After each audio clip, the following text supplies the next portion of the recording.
하나님은 아브라함에게 의로운 길, 공정한 길, 정직한 삶의 길을 가되 그것들을 혼자만이 아니라 우리 자녀와 함께 살아가고 있는 권속들에게 그것을 바르게 가르쳐서 지키게 하라고 명령하셨습니다.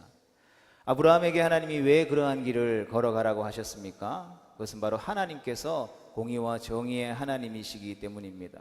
마찬가지로 우리가 왜 이 땅을 살아가면서 하나님의 공의와 정의를 행하면서 살아가야 합니까? 바로 하나님이 그러한 하나님이시고 우리가 그러한 하나님의 자녀요 백성이기 때문인 것입니다. 그리고 하나님을 떠난 세상의 많은 길이 불의하고 부정한 길이기 때문인 것이죠. 따라서 하나님을 따르는 삶, 하나님과 함께 동행하는 삶이라고 하는 것은 날마다 선택하는 삶인 것입니다. 하나님의 길을 갈 것인가 아니면 세상의 길을 갈 것인가 하는 선택인 것이죠. 그러하기에 신앙이라고 하는 것은 우리가 가지 말아야 할 길에 들어서지 않는 것이며 곧 택하지 말아야 할 선택들을 하지 않는 것이다 라고 할 수 있습니다. 그 점에서 우리는 아브라함이 믿음의 길을 나섰지만 연약함 속에서 계속해서 택하지 말아야 할 것들을 택하며 넘어지는 실수를 반복하다가 그를 향한 하나님의 거룩하신 열심 가운데에 이제 비로소 제 길에 들어서는 모습을 살펴보았습니다.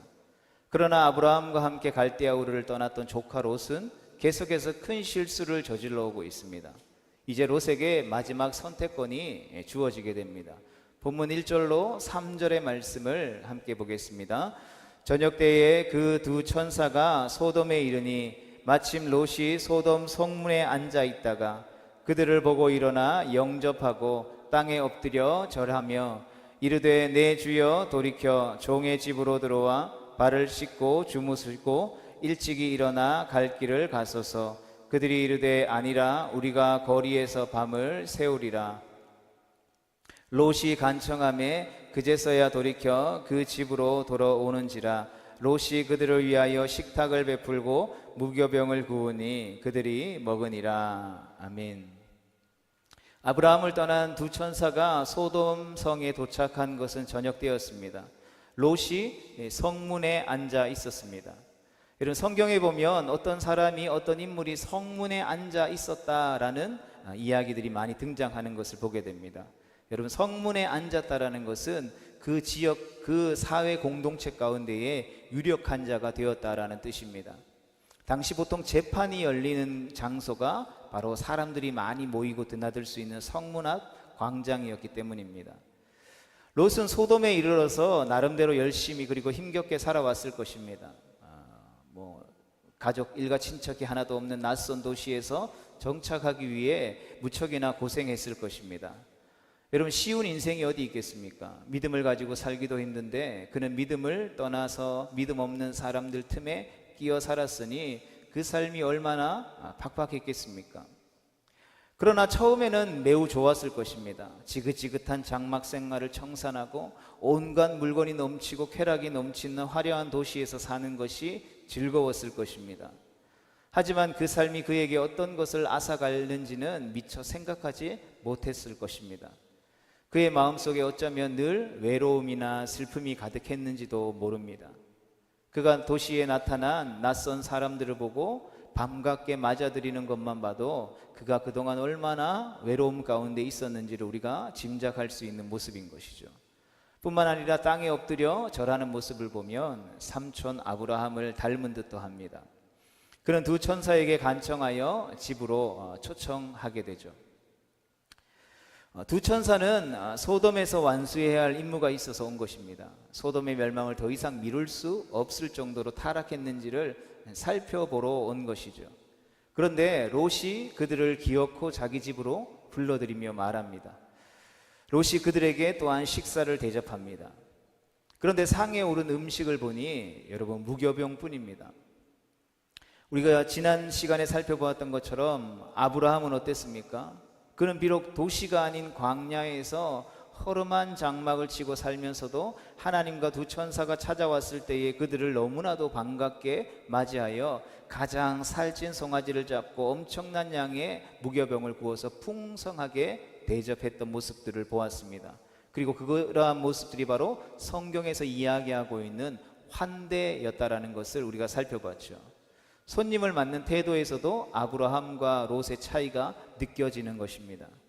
여러분, 그러한 차이들을 우리가 단순하게 비교하자면 한쪽은 좀 시골 방식이고 한쪽은 도시 방식이라고 할 수 있습니다.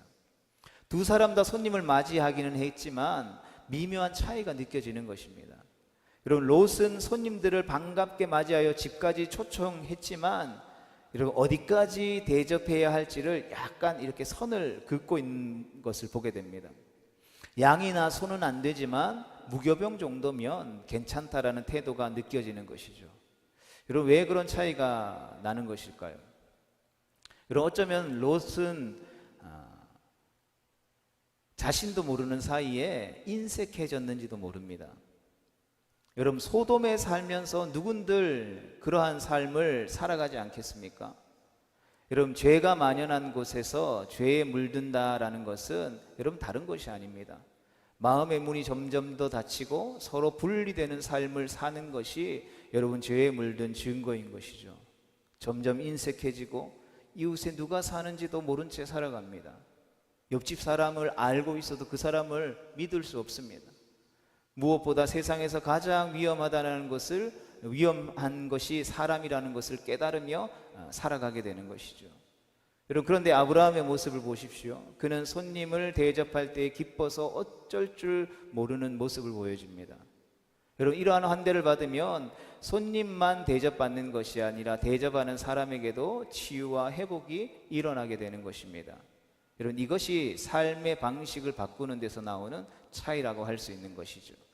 이어지는 4절에서 5절의 말씀을 봅니다. 그들이 눕기 전에 그 성사람 곧 소돔 백성들이 노소를 막론하고 원근에서 다 모여 그 집을 애워싸고 롯을 부르고 그에게 이르되 오늘 밤에 내게 온 사람들이 어디 있느냐 이끌어내라 우리가 그들을 상관하리라. 아멘. 롯의 집에 손님들이 들어왔는데 밖에서 소란이 일어나게 되죠. 내 집에 온 손님들을 끌어내라라는 것입니다. 여러분, 왜 그 손님들을 끌어내라고 이야기하는 것입니까? 바로 그들과 함께 성관계를 맺겠다라는 것이죠. 여러분, 도시에 만연해 있는 동성애자들이 이 롯의 집에 때로 몰려왔다라는 것입니다. 여러분, 소돔의 심판을 내릴 것인가 말 것인가를 조사하러 온 두 천사는 더 소돔 땅에 대해서 알아볼 필요가 없어진 것입니다. 이미 그 도시의 삶이, 그 도시에서 살아가는 사람들의 삶이 어떠한지가 적나라하게 드러났기 때문인 것이죠. 여러분, 바로 그들 때문에 소도마이트라는 단어가 생겼습니다. 원래는 소돔 사람들을 가리키는 단어였는데 오늘날에 와서는 남색하는 자, 즉 게이를 뜻하는 단어가 소도마이트라는 단어인 것이죠. 여러분, 그만큼 소돔 땅에 동성애자들이 많았다라는 뜻입니다. 여러분, 하나님을 떠난 도시의 화려한 삶이 빚어낸 결과인 것이죠. 여러분, 조카 롯이 얼마나 선망했던 것입니까? 즐비한 상점들이 있고 그 안에는 없는 것이 없고 내가 원하는 모든 것이 있는 화려한 도시에 여러분 이처럼 그늘진 구석이 있다라는 것을 알고 롯이 왔겠습니까? 그리고 이제 와서 이런 일을 겪으리라고 상상이나 할 수 있었겠습니까? 마침 오랜만에 귀한 손님이 집에 들었는데 이런 일을 겪게 된 것입니다. 여러분, 삶 속에서 고난을 겪게 되는 그 고난들 가운데에 유독 독특하고 특별한 고난이 찾아온 것입니다. 소돔 백성들의 소란이 어떻게 진행되었는지 이어지는 본문이 우리에게 자세히 알려줍니다. 본문 6절에서부터 9절까지의 말씀을 보겠습니다. 시작. 롯이 문 밖에 무리에게로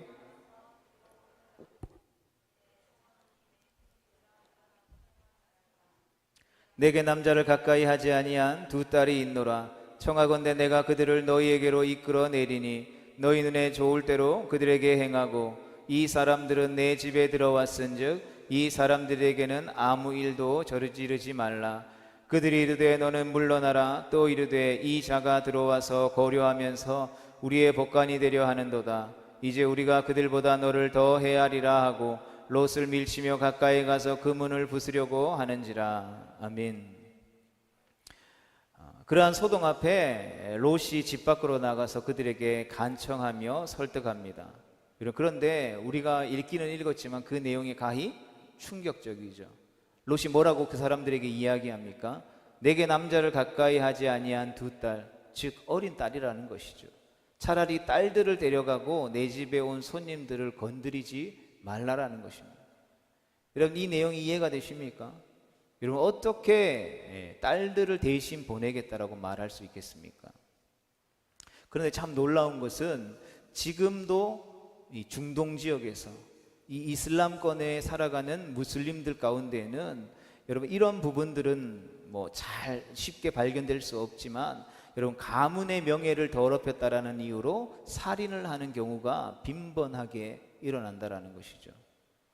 무슨 말이냐면 가문의 명예를 지키지 못할 바에야 딸들을 내어주는 것쯤은 그리 어려운 일이 아니라는 것입니다. 그럼 즉 지금의 중동 지역, 이 성경이 기록되어져 있던 고대 근동 지방의 사람들은 내 집에 온 손님을 지키는 일은 곧 내 가문을 지키는 일과 같다고 여기기 때문이라는 것입니다. 그래서 어떻게 해든지 간에 손님들을 안전하게 지켜내야 했다라는 것이죠. 이것이 바로 그들의 자존심이자 삶의 방식이었기 때문인 것입니다.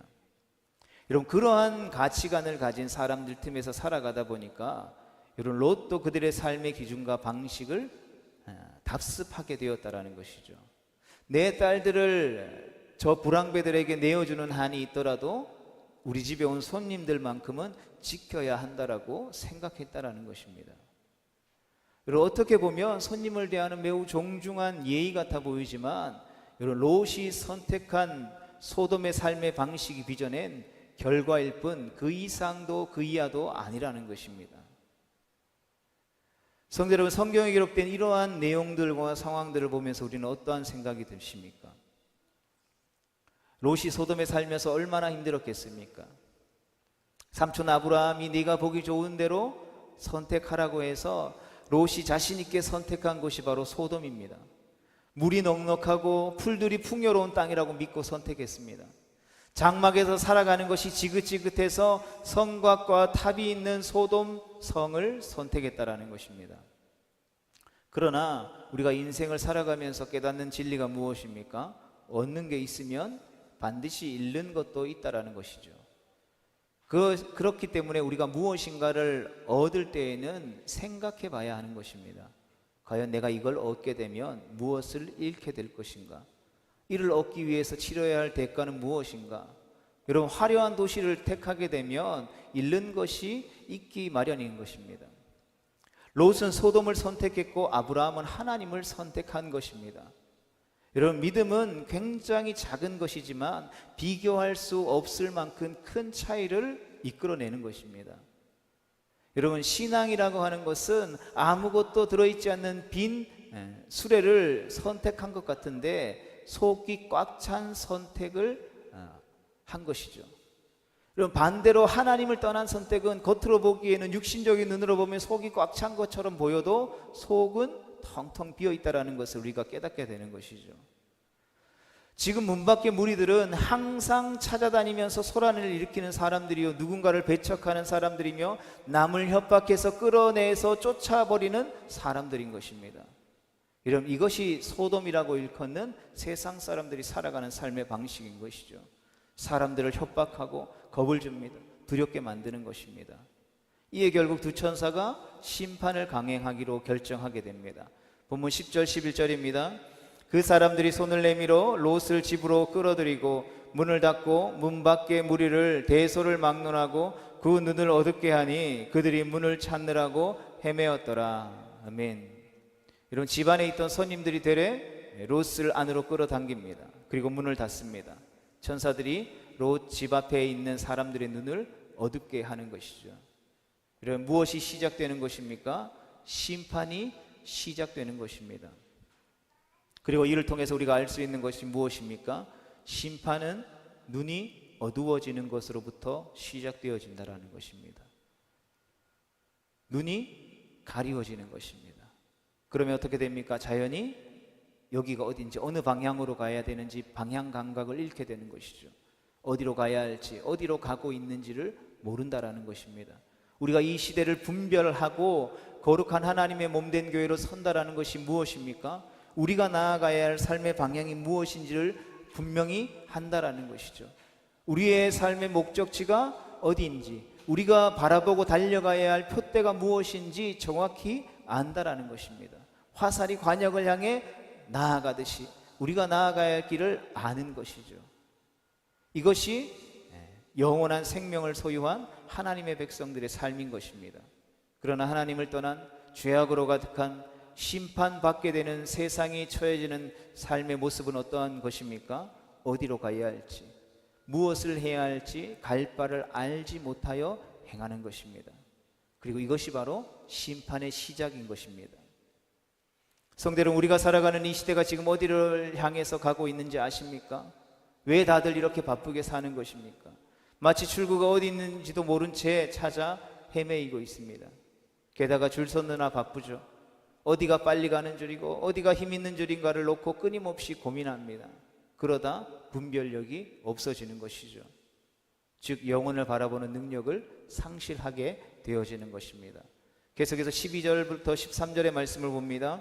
그 사람들이 롯에게 이르되 이외에 내가 속한 자가 또 있느냐? 내 사위나 자녀나 성 중에 내게 속한 자들을 다 성 밖으로 이끌어내라. 그들에 대한 부르짖음이 여호와 앞에 크므로 여호와께서 이것을 멸하시려고 우리를 보내셨나니 우리가 멸하리라. 아멘.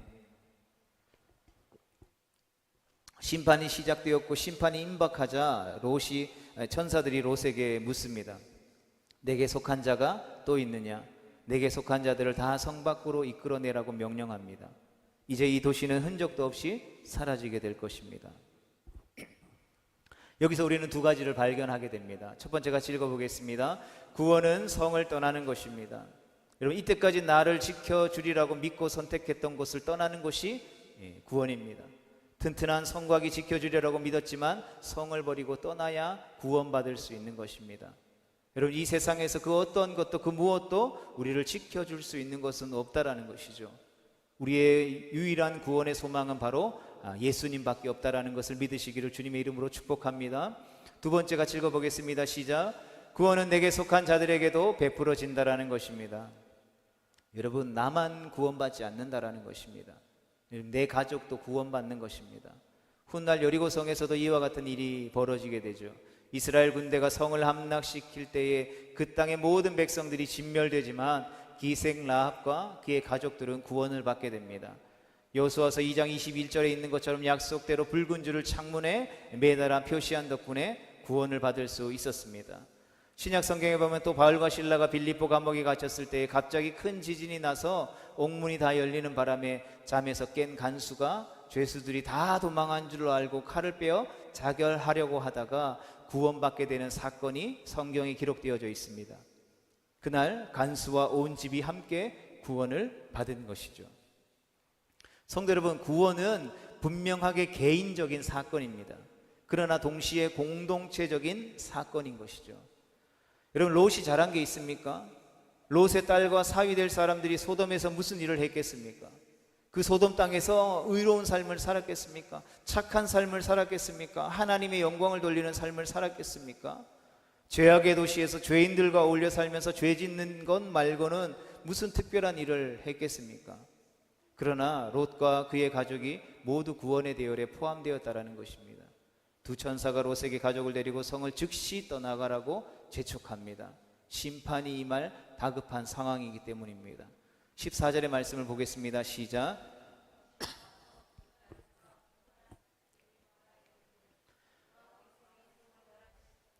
너는 일어나 이곳에서 떠나라 하되 그의 사위들은 농담으로 여겼더라. 아멘. 여러분, 롯이 딸들과 결혼할 사위들에게 곧 성이 멸망할 테니 어서 이곳을 떠나야 한다라고 말해 주었지만 그들의 반응을 보십시오. 여러분, 롯의 얘기를 어떻게 받아들입니까? 농담으로 여겼습니다. 여러분, 세상이 구원을 바라보는 시각입니다. 세상이 진리를 대하는 태도가 그렇던 것이죠. 여러분, 이것이 세상이 십자가를 대하는 태도요, 부활을 바라보는 시각인 것입니다. 그들은 심판을 한낱 농담거리로 여기는 것이죠.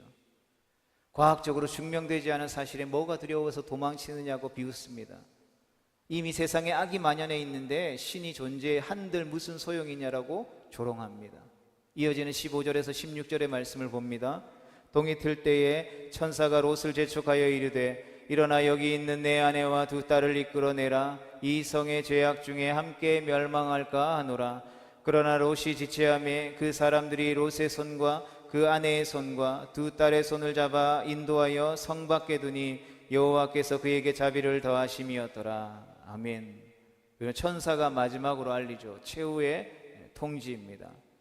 그런데 롯이 머뭇거리며 지체합니다. 여러분, 이것이 롯의 신앙입니다. 머리로는 알지만 몸이 따르지 않는 신앙인 것이죠. 여러분, 교회 공동체 안에 보면 이러한 신앙을 가지신 분들이 참 많은 것을 보게 됩니다.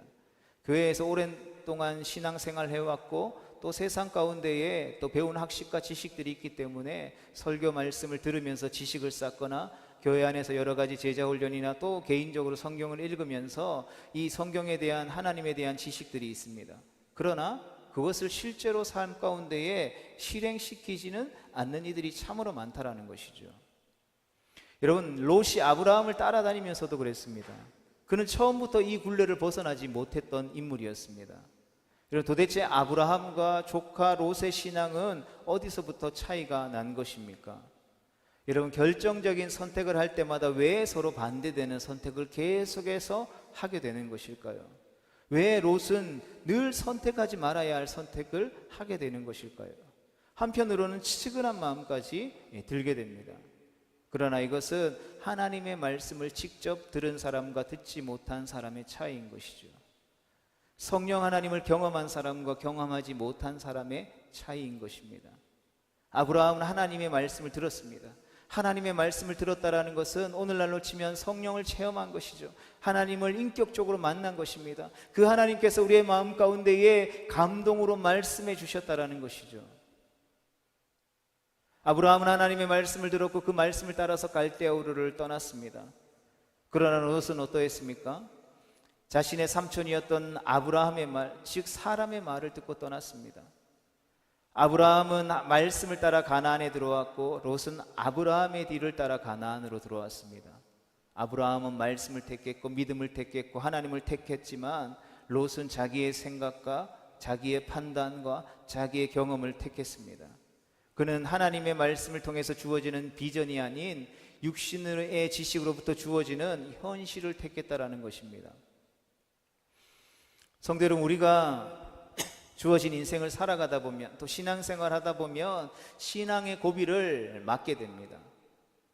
그럼 사탄은 절묘하게 우리의 이성을 파고듭니다. 성경을 읽다 보면 사람이 물 위를 걷는 게 말이 돼? 어떻게 물을 떠왔는데 그게 포도주가 될 수 있어?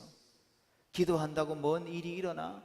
기도하느라 허송세월 보내느니 내가 가진 힘과 지혜와 능력을 사용하면 훨씬 더 빠르게 쉽게 문제를 해결할 수 있다라고 생각합니다. 그리고 그러한 우리의 이성들은 늘 우리의 신앙을 쥐고 이리저리 좌우로 흔들게 되는 것이죠. 여러분, 롯의 신앙은 아브라함의 기도줄에 매달린 신앙이라고 표현할 수 있습니다. 그는 과거의 믿음에 매달려 사는 신앙인 것 같습니다. 늘 예전에 은혜 받았고 늘 예전에 하나님을 만났던 그 경험과 해상 안에 잠겨 있는 삶을 사는 것이죠. 그리고 늘 그때를 그리워합니다. 하지만 어떻게 해야 믿음의 경주를 시작했고 이제는 살아내고 마침내 완주할 수 있는지에 대해서는 모른다라는 것이죠. 그러하게 인생이 신앙생활을 하고 하나님을 섬긴다라고 하지만 혼란스러울 뿐이라는 것입니다. 이제 심판이 임했고 성을 떠나야 합니다. 그것도 즉시 떠나야 합니다. 그런데 발길이 쉽게 떨어지지 않죠. 여러분, 이때 천사들이 롯과 두 딸의 손을 붙잡고 그들을 성 밖으로 강제로 이끌어냅니다. 여러분, 성경이 증언하고 있는 것처럼 끝까지 자비를 베풀어 주신 것입니다. 구원하기로 하신 백성은 끝까지 포기하지 아니하시고 강제로라도 끌고 나오시는 것이죠. 하나님의 강권하신 은혜를 우리는 발견할 수 있게 되어지는 것입니다. 계속해서 이어지는 17절로 20절의 말씀을 봅니다. 그 사람들이 그들을 밖으로 이끌어낸 후에 이르되 도망하여 생명을 보존하라. 돌아보거나 들에 머물지 말고 산으로 도망하여 멸망함을 면하라. 롯이 그들에게 이르되 내 주여 그리 마옵소서. 주의 종이 주께 은혜를 입었고 주께서 큰 인자를 내게 베푸사 내 생명을 구원하시오나 내가 도망하여 산에까지 갈 수 없나이다. 두렵건대 재앙을 만나 죽을까 하나이다.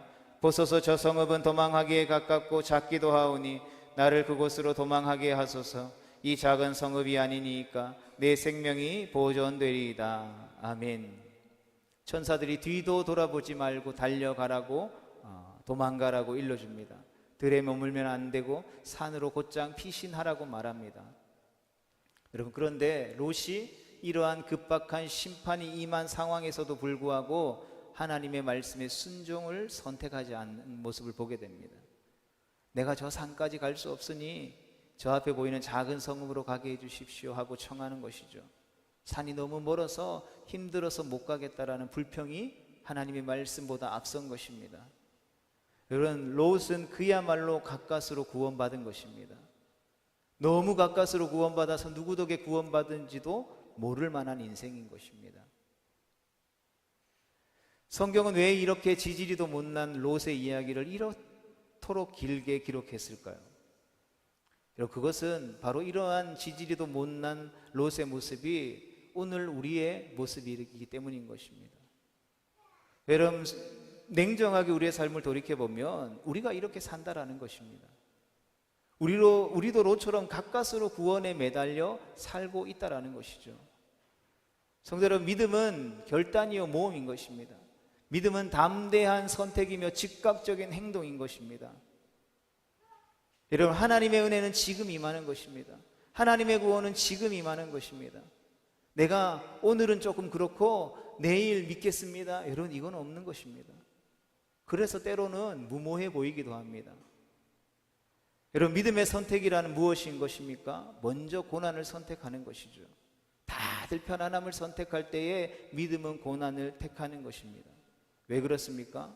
고난은 앞으로 나타날 영광에 비할 바가 아니기 때문인 것이죠. 그래서 예수님을 믿는 사람은 십자가를 선택하는 것입니다. 여러분, 예수님께서 십자가에 못 박혀 죽으시고 당시 초대교회 성도들이 예수 그리스도의 십자가의 복음을 증거할 때에 당시의 사람들 속에서 십자가는 어떠한 상징이었습니까? 여러분, 저주의 상징인 것입니다. 여러분, 저주의 상징을 내가 믿고 전한다라고 생각해 보십시오. 여러분, 축복을 내가 가득 안고 사람들에게 다가가서 그 축복을 전한다라고 해도 그 사람들에게 환영받을까 말까 확실치 않습니다. 여러분, 그런데 저주의 십자가를 증거한다고요? 여러분, 그것은 결코 쉬운 것이 아닙니다. 편안한 길이 아니요 고난의 길이라는 것이죠. 그러나 그럼에도 불구하고 그들이 그 십자가를 선택한 이유는 무엇입니까? 십자가를 붙들고 십자가를 증거하고 십자가로 삶을 살아낸 이유가 무엇인 것입니까? 장차 자신들에게 나타날 영광과 그 십자가의 그 모진 고난이 비교할 수 없었기 때문인 것입니다. 21절로 22절의 말씀을 계속해서 보겠습니다. 그가 그에게 이르되 내가 이 일에도 내 소원을 들었은즉 내가 말하는 그 성읍을 멸하지 아니하리니 그리로 속히 도망하라. 내가 거기서 이르기까지는 내가 아무 일도 행할 수 없노라 하였더라. 그러므로 그 성읍 이름을 소알이라 불렀더라. 아멘. 여러분, 소알의 뜻은 작다입니다. 여러분, 롯은 결국 소돔이라는 큰 도시에서 소알이라는 작은 도시로 옮기게 됩니다. 이런 삼촌 아브라함에게로 돌아갈 생각이 전혀 없는 것이죠. 그는 끝까지 전심으로 하나님을 찾지도 않았습니다. 두 천사는 그래도 롯이 몸을 숨길 때까지 심판을 지체하게 되죠. 여러분, 이처럼 심판은 때로는 한 사람 때문에도 늦춰질 수 있는 것입니다. 우리가 선교할 때에 이것이 과연 효과적인가를 생각할 때가 있죠. 그러나 하나님은 한 예비하신 영혼을 위해서 온 열방을 움직일 수 있는 분이시다라는 것을 우리는 기억할 수 있어야 하는 것입니다. 마침내 롯이 소알 땅에 들어갔을 때에 소돔과 고모라의 심판이 임하게 됩니다. 그런데 본문 23절로 29절의 말씀을 보면 롯의 아내가 뒤를 돌아보다가 소금 기둥이 되고 말았습니다. 성도 여러분, 무엇을 보느냐, 어디를 보느냐에 따라 우리의 생사가 엇갈리는 것입니다. 여러분, 하나님에게서 멀어지는 것이 죽음인 것입니다. 우리가 호흡이 붙어 있지만 우리의 삶이 하나님으로부터 떠나 있으면 우리의 생명은 죽은 것이죠. 그러나 우리의 호흡이 간당간당할지라도 우리가 하나님을 붙들고 하나님 편에 서 있다면 우리는 영원한 생명을 소유한 자들이 되어지는 것입니다. 하나님을 향해 가다가도 되돌아서는 순간 죽음을 맞이할 수밖에 없습니다. 성도 여러분, 롯의 이야기는 이처럼 슬프게 끝이 나게 되는 것입니다. 이어지는 본문 30절에서 33절의 말씀을 보겠습니다. 롯이 소알에 거주하기를 두려워하여 두 딸과 함께 소알에서 나와 산에 올라가 거주하되 그 두 딸과 함께 굴에 거주하였더니 큰 딸이 작은 딸에게 이르되 우리 아버지는 늙으셨고 온 세상의 도리를 따라 우리의 배필될 사람이 이 땅에 없으니 우리가 아버지에게 술을 마시게 하고 동침하여 우리 아버지로 말미암아 후손을 이어가자 하고 그 밤에 그들이 아버지에게 술을 마시게 하고 큰딸이 들어가서 그 아버지와 동침하니라. 그러나 그 아버지는 그 딸이 눕고 일어나는 것을 깨닫지 못하였더라. 아멘. 롯이 다시 두려움에 사로잡히게 됩니다. 아무래도 심판의 트라우마가 생겼겠죠. 소알을 떠나 결국 두 천사가 가라고 했던 산에 이르게 됩니다. 그리고 두 딸과 함께 심판을 면하기 위해 굴로 들어가게 되는데 문제가 생깁니다. 이런 딸들의 선택입니다. 이런 택해서는 안 될 선택을 하게 되죠. 딸들은 아버지에게 술을 마시게 하고 아버지가 술에 취해서 정신을 잃게 만듭니다. 그리고 아버지와 동침하게 되죠. 누구에게서 배운 선택의 기준입니까? 소돔 사람들로부터 배운 선택의 기준입니다. 왜 맹모 삼천입니까?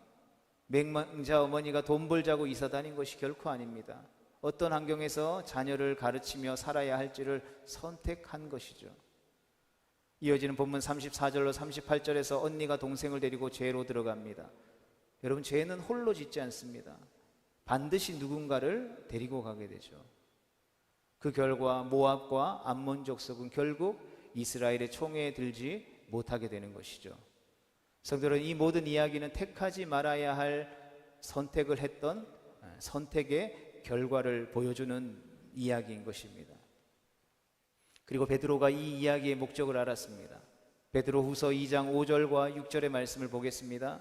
옛 세상을 용서하지 아니하시고 오직 의를 전파하는 노아와 그 7 식구를 보존하시고 경건하지 아니한 자들의 세상에 홍수를 내리셨으며 소돔과 고모라 성을 멸망하기로 정하여 죄가 되게 하사 후세에 경건하지 아니할 자들에게 본을 삼으셨으며. 아멘. 베드로가 왜 이 이야기를 기록했다라고 말씀합니까? 대부분의 사람이 소돔과 고모라의 삶의 방식을 따라갈 것이 뻔하기에 그들에게 경고로 본을 보이고자 기록해 두셨다라는 것입니다. 성대로 이런 삶의 방식은 택하지 말아야 했습니다. 그러나 하지 말아야 할 선택을 기어이 하고 많은 어리석음이 여전히 이 땅 가운데에 계속해서 반복되어지고 있는 것이죠. 성도 여러분, 이 창세기 19장의 말씀, 택하지 말아야 할 것을 택했던 롯의 모습을 통하여서 또 그의 자녀들의 모습을 통하여서 이 말씀을 대하는 하나님의 백성들에게 주시는 하나님의 말씀의 교훈은 무엇입니까? 그것은 바로 우리는 어떤 기준으로 삶을 선택하고 믿음을 선택해야 한다라고 말씀하고 계십니까? 여러분, 설교 한번 듣고 그것으로 끝나는 믿음이라면 여러분, 그 믿음이 무슨 소용이 있겠습니까? 우리의 인생은 날마다 매 순간순간마다 선택으로 빚어진다라는 것이죠. 그러하기에 우리 주님은 이 소돔과 고모라 그리고 그 땅에 살아갔던 롯과 그의 자녀들의 삶을 통하여서 우리의 생각과 우리의 감정을 의존하지 말 것을 권면합니다. 자기의 판단과 경험에 의존해 살아가지 말 것을 권면합니다.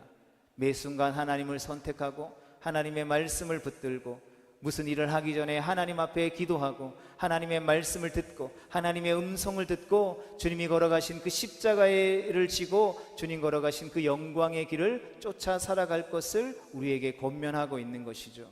언제 어느 상황 가운데 우리가 처해진다 할지라도 경건한 그리스도를 닮은 삶을 선택할 것을 우리에게 권면하고 있는 것입니다. 왜냐하면 그리할 때 우리에게 온전한 영생의 보상이 주어지게 될 것이기 때문입니다.